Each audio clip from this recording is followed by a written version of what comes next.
Nous devons aider le continent africain. To live with us, the European dream. Good friend of Taiwan.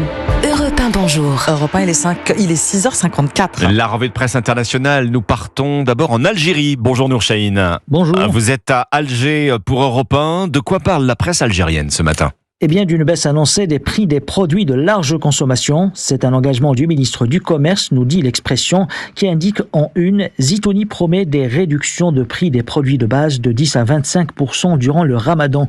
Rendez-vous est pris, monsieur le ministre, titre pour sa part Le Soir d'Algérie.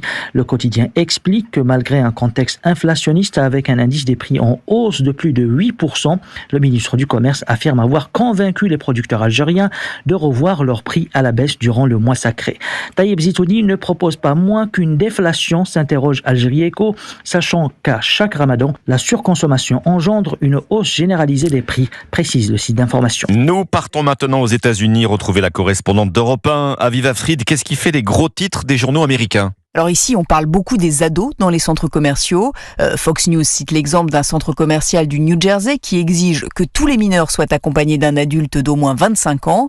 Une politique déjà adoptée par plusieurs commerces dans le pays, rappelle la chaîne d'information.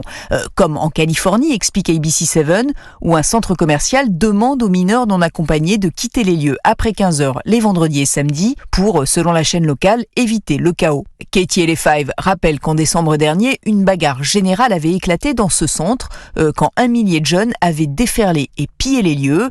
Le New York Mag a rencontré des ados qui se disent discriminés alors que les centres commerciaux ont toujours été un lieu où ils pouvaient passer du temps justement sans leurs parents.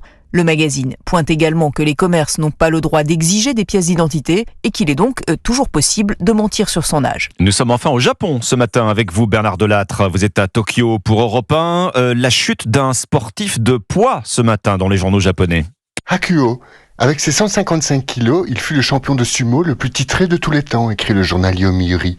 Il est entraîneur désormais et vient d'être à la fois rétrogradé, privé de 20% de son salaire et interdit temporairement d'exercer, en raison des mauvais traitements infligés à des jeunes lutteurs de son équipe. Une telle sanction, c'est du jamais vu, écrit le Tokyo Shimbun. Mais c'est amplement justifié pour le quotidien nationaliste Sankei, qui au passage rappelle que l'intéressé n'est pas japonais mais mongol. Un scandale de plus, le scandale de trop, titre le tabloïd Gendai. En 2007 déjà, un jeune lutteur fut battu à mort, rappelle le Mainichi. Et, ajoute le Asahi, on ne compte plus les affaires de dopage ou de combats truqués, sans oublier les accointances de certains lutteurs avec les Yakuza, la mafia nippone. Conclusion de la presse unanime, une vaste opération main propre s'impose dans le monde du sumo. Merci Bernard Delattre, c'était votre revue de presse internationale sur Europe 1.